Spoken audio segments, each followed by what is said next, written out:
masih di sekitar kampus estetik Bina Bangsa GSM Manado Aceh. Saya mengambil jurusan PBSI dan disebut Guru Bahasa Indonesia. Pada kesempatan kali ini saya akan memberitahu tips-tips apa saja supaya kita bisa tampil di depan umum tanpa merasakan apa nervous atau grogi atau semacam itulah. Walaupun pada umumnya saya sekarang juga masih belajar bagaimana cara tampil di depan umum dengan baik. Yang pertama, kita harus menyiapkan mental kita terlebih dahulu.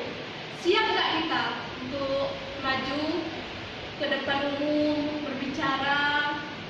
Jika mental kita sudah pas, maka kita bisa berbicara di depan umum. Yang kedua, kita juga harus pedulikan penampilan kita, karena kalau kita tampil di depan umum, maka orang-orang akan memperhatikan kita, memperhatikan bagaimana penampilan. Kan tidak mungkin kita ngomong di depan umum bla bla bla segala macam, tapi pas orang lihat kita, dia ngomong gitu udah pas, tapi kok penampilannya begitu ya.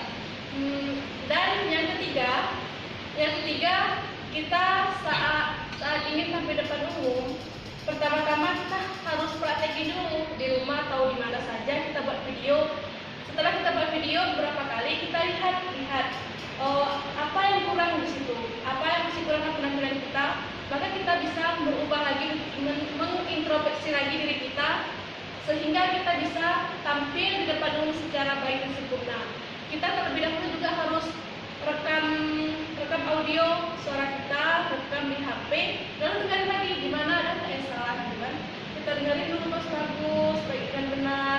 Jika ada yang salah, dari situlah kita bisa juga mengulang dan mengintrospeksi lagi di mana yang salah dan di mana yang benar.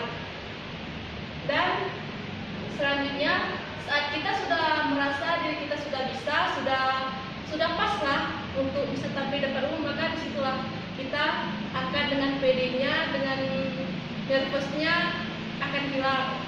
Sebelum tampil kita harus hilangin semua masalah, apa yang ada, semua masalah yang ada di benak kita, hilangin semua supaya agar kita tampil depan umum akan lebih bagus lagi. Baiklah, hanya sampai di sini